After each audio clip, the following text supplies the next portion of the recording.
오늘은 요한복음 13장에 우리가 아침마다 말씀을 큐티하면서 요한복음 13장에는 여러 가지 많은 이야기들이 나오는데 거기에 우리 기독교의 진수가 나온다 생각이 돼서 설교의 제목을 기독교의 진수라고 이렇게 정해봤습니다. 기독교라는 게 뭘까? 기독교는 예수님을 믿는 종교죠.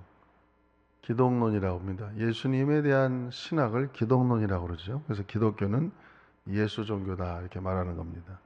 그래서 우리가 교회를 다니면서도 예수 믿는 것이 여러분이 정통적인 기독교죠. 예수님은 어떤 분인가 그것을 알아야 되고 예수님께서 이 땅에 오셔서 하신 일이 무엇인가를 우리가 알아야 되고 또 예수님이 이 땅에서 우리가 보여준 모든 삶의 어떤 윤리 도덕적인 면도 우리가 알아서 예수님을 잘 따라가는 그런 사람이 되어야 될 것입니다. 오늘 예수님께서 요한복음 13장 1절에 보면은 요한복음 13장 1절 한번 같이 읽어볼까요? 유월절 전에 예수께서 자기가 세상을 떠나 아버지께로 돌아가실 때가 이른 줄 아시고 세상에 있는 자가의 사람들을 사랑하시되 끝까지 사랑하시니라. 이 말씀의 내용을 보면은 유월절 전에 이제 예수님의 때 예수님께서 십자가를 지시고 이렇게 죽어야 되는 그 시간이 가까워짐을 본인은 알았어요. 그래서 그 자기 제자들을 끝까지 사랑했다. 이때 이미 마귀는 가룟 유다의 마음에 들어가서 예수님을 팔아먹을 생각을 했었고 아주 긴박하게 예수님의 일정이 돌아가고 있었습니다. 예수님께서 이 땅에 오셔서 이제 남은 한 24시간 안에 돌아가실 텐데 이때까지도 제자들은 전혀 그걸 예측을 못하고 여러 번 예수님께서 자기가 예루살렘에 가서 잡혀서 죽고 3일 만에 부활할 것이다. 이것을 공식적으로만 해도 3번씩 얘기해 줬어도 제자들은 전혀 그것에 대해서 생각 안 하고 오히려 6월절에 무슨 큰 정치적인 혁명이 일어나서 예수님이 왕이 되고 우리가 그때 예수님 옆에 어떻게 될 것이냐, 누가 여기서 진정한 참모가 되겠느냐, 서로 자리다툼을 하던 그런 예수님의 제자들의 모습을 예수님은 볼 수 있었습니다. 이러한 역사적인 배경, 이러한 그 상황의 배경 속에서 예수님이 최후의 만찬을 하시다가 갑자기 요한복음 13장에 보면은 세족식이라는 걸 하죠. 제자들의 발을 씻겨주시고 그리고 마지막으로 고별설교, 인생의 마지막 죽기 전에 그들에게 고별적으로 부탁하는 그런 말씀을 하고 있는 게 바로 요한복음 13장입니다. 그래서 이 요한복음 13장을 통해서 저는 3가지 예수님이 바로 24시간 전에 어떻게 보면 죽기 직전에 마지막으로 행했던 행위와 마지막으로 부탁했던 말씀이 그거야말로 정말 기독교의 진수가 아닌가. 저도 만약에 내 일생에 하루밖에 안 남았다. 오늘이 내 일생의 마지막 주일이다 그러면 어떤 설교할까? 아마 내가 내 평생에 가장 중요하다고 생각했던 거를 이렇게 얘기하고 인생을 마감할 겁니다. 그러니까 예수님의 입장으로 돌아가서 이제 몇 시간 후면 내가 붙들려서 심판받고 죽을 텐데 어떤 행위를 보여야 되고 어떻게 말을 해야 될까? 요한복음 13장은 대단히 중요한 말씀의 본문이다 생각이 되는 것이죠. 그래서 예수님께서 하셨던 행위는 세족식을 하셨고 성만찬을 뗐고 그 다음에 마지막 고별 설교를 하셨습니다. 이런 상황적인 배경을 놓고 3가지를 한번 생각해 보겠는데 첫째는 기독교는 예수님이 세족식을 한 걸 통해서 철저하게 섬기는 것이 기독교의 종교의 이론이다. 따라합시다. 섬기는 종교. 여러분 사람들은 자꾸 높아지려고 하죠. 근데 그건 기독교하고는 좀 거리가 있는 것입니다. 예수님께서 왜 이렇게 종들도 최고 핫발이 종이 하는 것이 사람의 발을 씻어주는 겁니다. 유대인들은 광야에 살았기 때문에 그 이스라엘의 그 지역 특색이 아주 모래바람이 많고 아주 비도 잘 안 오는 지역이기 때문에 아주 흙이 막 날리고 하루 종일. 그래서 저 중동 사람 보면 다 뒤집어 쓰고 다니잖아요. 이게 다. 하도 바람이 많이 불고 모래가 날리니까. 그러니 샌들을 신고 다녀도 금세 땀이 나서 아주 발바닥이 되게 더럽습니다. 그래서 어느 집에 가면은 제일 먼저 발을 씻겨주는 것이 예의예요. 집에 들어가려면. 그 발을 씻겨주는 것은 하인 중에도 최고 핫바리들이 하인들이 발을 씻겨주는 것이죠. 근데 예수님께서 왜 그러한 일을 하셨을까? 그것은 너희가 나의 제자가 되려면은 이렇게 세상 사람처럼 높아지려는 그런 마음보다는 자꾸 내가 내려가고 낮은 데 처하도록 이 섬김의 도를 가져야 된다. 그렇게 말씀하시는 것이죠. 그래서 우리 예수님께서도 누차 사복음서에 다 이 말씀이 나와 있습니다. 마태복음 20장 28절에도 이렇게 말씀하십니다. 한번 읽어봅시다. 마태복음 20장 28절 인자가 온 것은 섬김을 받으려 함이 아니라 도리어 섬기려 하고 자기 목숨을 많은 사람의 대속물로 주려 함이니라 그랬어요. 그렇습니다. 우리 예수님이 이 땅에 오신 것은 뭔가 대접받고 섬김을 받으려는 것이 아니라 다른 사람들을 위해서 자기의 목숨을 주는 대속물로 오셨고 또 사람을 섬김의 도를 따라서 살려고 이 땅에 오셨다. 그러니까 우리가 교회를 다니고 예수를 믿으면서도 하나의 기독교의 전통만을 따라가려는 것이 아니라 우리는 이 진리의 성경 말씀을 우리가 찾아가야 되는 것이죠. 성경에서 예수님께서 우리에게 보여준 예수 종교니까 예수님이 하늘에서 하나님의 아들로 이 땅에 오셔가지고 신으로서 우리에게 보여준 그런 윤리적인 모습, 사람들과의 관계의 모습, 그런 것을 우리가 보고 따라가는 것이 진짜 예수 종교를 따라가는 것이겠죠. 그래서 우리는 오늘도 예수님처럼 자꾸 낮아지고 겸손하게 자기 스스로를 낮추는 그런 마음. 예수님은 얼마나 자기를 낮췄는가. 원래 예수님은 하나님이었잖아요, 사실은. 예수님이 인간이 된 자체부터가 엄청나게 낮아진 거죠. 그것도 부족해서 가난한 집에 태어났습니다, 예수님은. 너무 가난해서 아버지가 일찍 죽고 전설에 따르면 요셉은 일찍 죽었다고 합니다. 그래서 예수님의 동생들이 몇 명 있는데 제일 맏형이기 때문에 예수님은 육신적으로도 고생을 많이 했어요. 목소리를 많이 했고 그래서 예수님이 동생들을 이렇게 거느리고 엄마와 함께 마리아와 함께 상당히 30세까지는 많은 일을 하는 그런 어려운 가정에서 자라고 좀 힘들게 살아가는 모습을 볼 수 있습니다. 그 자체가 너무너무 낮아진 자체고 뿐만 아니라 그런 마지막까지 우리 인생을 위해서 친구를 위해서 목숨을 버리듯 우리를 위해서 자신을 희생하시고 십자가에 피 흘려 죽기까지 우리를 위해서 죽어주신 바로 그런 분이시다. 그러므로 우리가 예수님을 잘 믿고 참다운 기독교가 되려면은 기독교는 항상 이 섬김의 도 이것을 잘 지켜야 되는 것이죠. 섬긴다는 것이 과연 뭘까?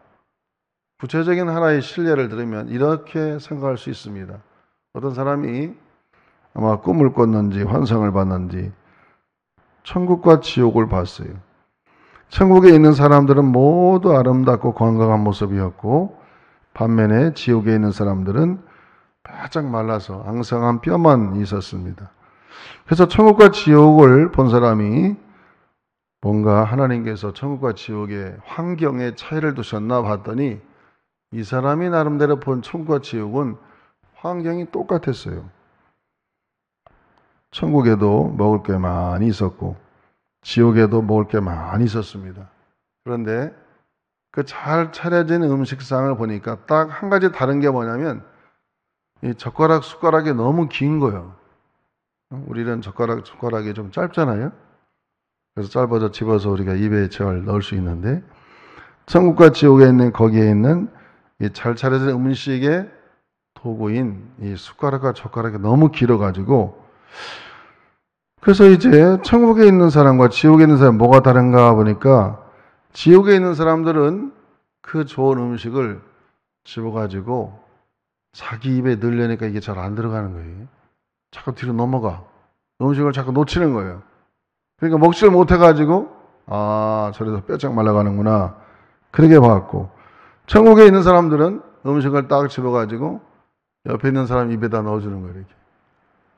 이 사람도 집어서 또 나한테 넣어주고 그러니까 음식을 잘 먹다 보니까 몸이 건강해지고 얼굴도 포동포동해지고 여러분의 얼굴처럼 이렇게 기름기가 줄줄 흐른단 말이에요. 남을 잘 먹여주니까.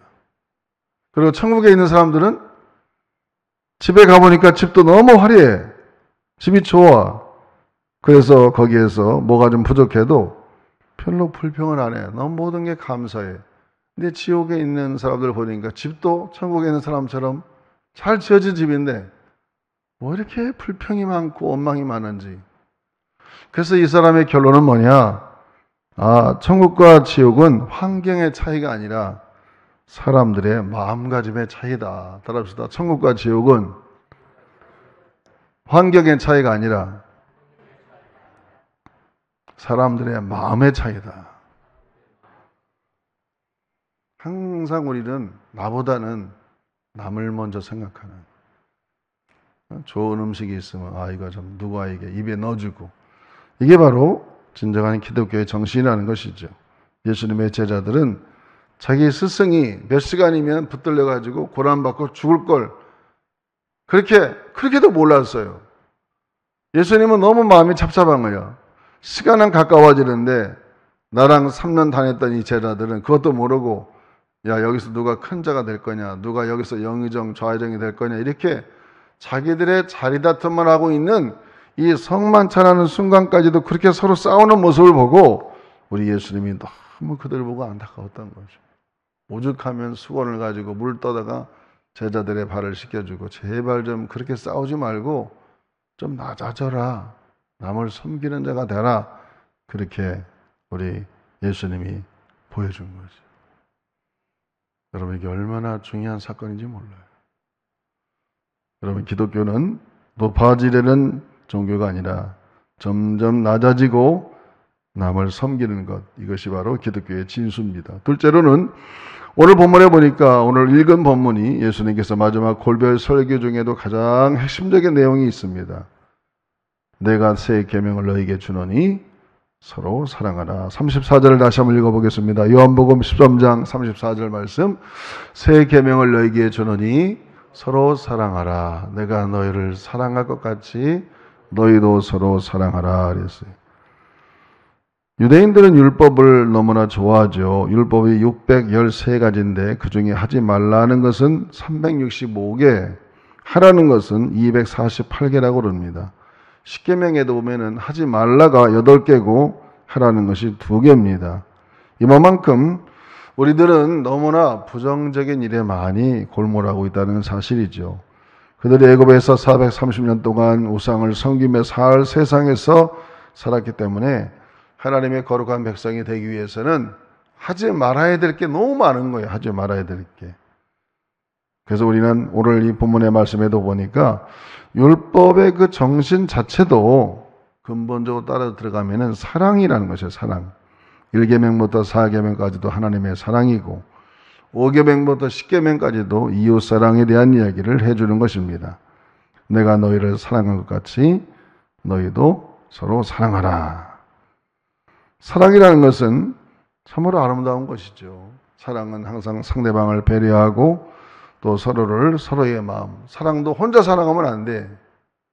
서로 사랑하라고 그래서 서로 사랑. 따라합시다. 서로 사랑. 혼자 사랑하면 짝사랑이 되잖아요.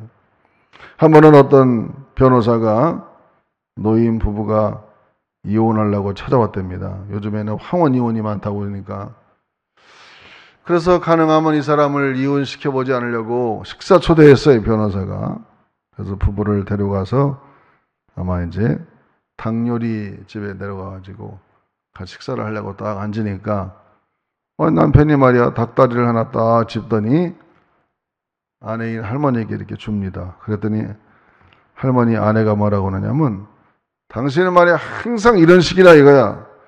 나는 말이야 날개를 좋아하는데 당신은 꼭 내가 좋아하는 건 당신이 다 먹어버리고 닭다리만 준다 이거야.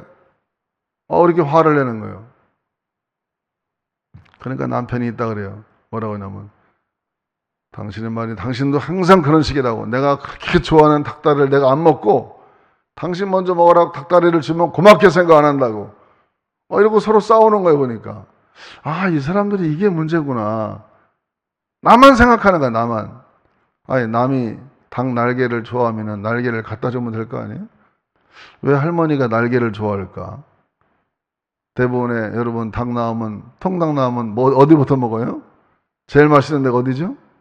닭다리가 제일 맛있잖아요. 근데 사람 따라 다를 수 있어요. 닭 날개가 더 맛있을 수 있거든. 그러면 서로 사랑이라는 게 뭐냐? 아니, 남이 원하는 걸 대로 해줘야 될 거 아니에요. 남이 원하는 대로. 서로 사랑해라. 상대방의 마음을 읽어서 상대방의 마음에 맞는 것을 해줘야지 일방적으로 내가 좋아하는 걸 남에게 강요하는 건 그건 사랑이 아닌 것이죠. 그래서 서로 사랑하라는 것은 남의 마음을 항상 배려하고 생각해라. 그런 것입니다. 옛날 1세기, 2세기 때는 참 전염병이 많았습니다.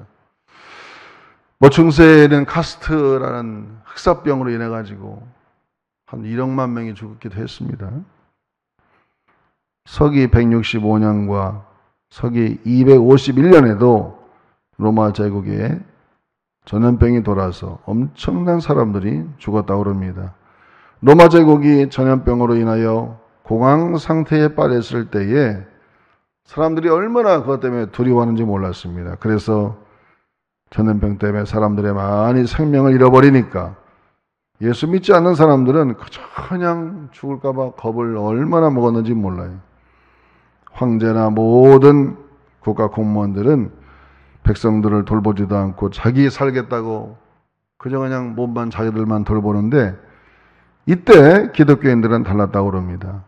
헌신적인 모습으로 교회 안과 밖의 사람들을 치료해주고 병자들을 치료해주고 얼마나 부지런하게 사람들을 위해서 헌신하고 희생해서 사랑을 해줬습니다.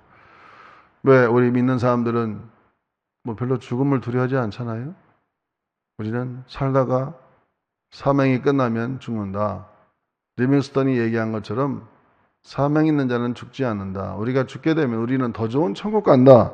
이런 부활의 신앙이 있기 때문에 두려워하지 않고 죽음에 대해서 그렇게 너무 심각하게 생각 안 하는 거예요. 그래서 열심히 봉사하다가 많은 사람들을 이렇게 희생적으로 봉사하고 도와주는 걸 보고 정말 로마 사람들이 감동을 받은 거죠. 그래서 기독교가 확 퍼지게 되어서 313년에 로마가 기독교로 국교가 되게 되는 그런 일이 벌어지게 되는 것이죠. 우리 기독교라는 것은 이렇게 정말 서로 사랑하는 그런 종교인 것입니다. 행복한 가정은 지능지수나 소유지수나 성취감 지수보다도 사랑지수가 높은 곳이 행복한 가정이 되듯 교회도 마찬가지입니다. 교회도 행복한 교회가 되려면 사랑지수가 높아야겠죠. 서로 사랑하고 남을 배려해주고 우리는 항상 책임적인 존재로 늘 서로를 사랑하는 마음으로 그렇게 살아가는 그런 적극적인 그런 마음을 갖고 살아야 된다. 셋째로는 오늘 본문에 보면은 예수님께서 이제 36절 이하에 보면은 기독교는 정말 성장해 가고 희생하는 것이 기독교인 것이죠. 오늘 요한복음 13장 36절을 한번 읽어보겠습니다. 13장 36절 읽어봅니다. 시몬 베드로가 이르되 주여 어디로 가시나이까? 예수께서 대답하시되 내가 가는 곳에 내가 지금은 따라올 수 없으나 후에는 따라오리라. 그랬어요.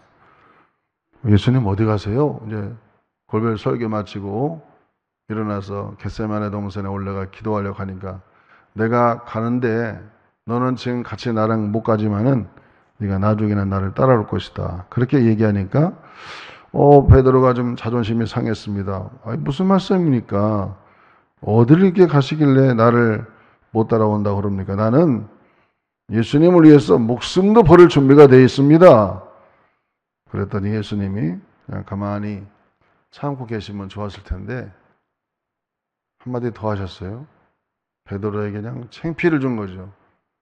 네가 닭 울기 전에 나를 3번 부인할 것이다. 그렇게 얘기하니까 베드로가 얼마나 옆에 있는 친구들에게 창피했겠습니까? 그러나 예수님은 사실을 얘기해 줬고 그것이 나중에 베드로가 회개하게 되는 하나의 회심의 말씀이 되었죠. 그리고 베드로는 그 말 한마디 때문에 나중에는 십자가로 거꾸로 메고 죽게 되는 그런 도전의 말씀을 예수님이 하신 겁니다. 예수님께서 이 오늘 13장 36절부터 38절에 보면은 결국 기독교는 마지막에 희생, 죽음의 종교다. 이 본문에서 코바디스라는 영화가 나오는 게 아니겠습니까? 이 코바디스라는 영화는 노벨 문학상을 탄 하나의 소설이죠. 폴란드 작가 생키비치라는 사람이 코바디스라는 하나의 소설을 썼어요. 코바디스는 뭐냐? 주여 어디로 가시나이까? 이게 라틴어입니다. 코바디스 도미네 그러면 주님 어디로 가십니까? 이 소설의 내용은 그런 것이죠. 로마 시대 네로 황제가 로마를 다스릴 때에 너무 기독교인들을 막 비판합니다. 막 사자에게 밥이 되고 살아있는 사람 막 사지를 찢어 죽이고, 그래서 이제 로마를 사람들이 다 떠나가죠. 그래서 사도 베드로도 하는 수 없이 떠날 수밖에 없는 거예요. 잡혔다면 다 죽으니까. 베드로도 그 도시를 떠나고 고향으로 더벅더벅 내려가는데 갑자기 십자가를 맨 예수님이 베드로 앞에 딱 나타나셔서 예수님 묻습니다. 베드로가 물어요. 코바디스 도미네. 라틴어로 물어보는 거죠. 오늘 여러분 좀 심각한데 라틴어 한번 해봅시다. 다 따라 해보세요. 코바디스 도미네. 좀 크게 해봐요. 코바디스 도미네. 주여 지금 어디로 가십니까? 십자가를 메고. 네가 버린 로마도 간다. 네가 로마를 버리고 지금 고향으로 가잖아. 네가 버린 내가 로마로 다시 가는 거야. 십자가를 메고 로마에 가서 예수 복음 전하다 내가 죽겠다. 그 얘기를 듣고 베드로가 엉엉 울면서 다시 발길을 돌려서 로마로 가서 복음을 전하다가 베드로는 십자가를 거꾸로 메고 죽게 되는, 이게 그 코바디스라는 영화예요. 결국 기독교라는 게 뭔가? 기독교는 결국 희생하는 종교고 죽는 종교고 또 헌신하는 종교고, 이것을 오늘 본문이 보여주는 것입니다. 여러분, 그러므로 우리는 참 예수를 믿으면서도 늘 예수님 예수님 이렇게 부르면서도 어쩌면 우리가 너무 기복적으로 정말 내가 원하는 것을 성취하는 하나의 그러한 종교로 우리 기독교를 우리 때로는 그렇게 이용할 수도 있다는 것이죠.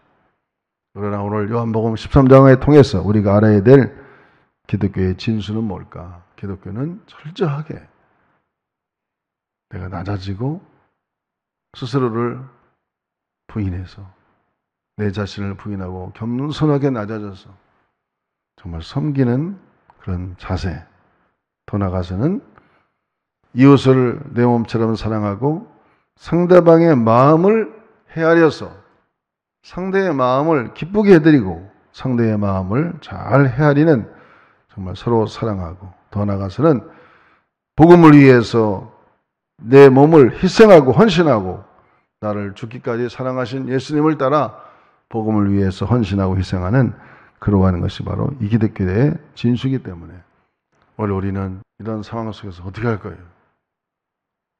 하나님의 은혜가 필요한 거죠. 그래서 기도해야 됩니다.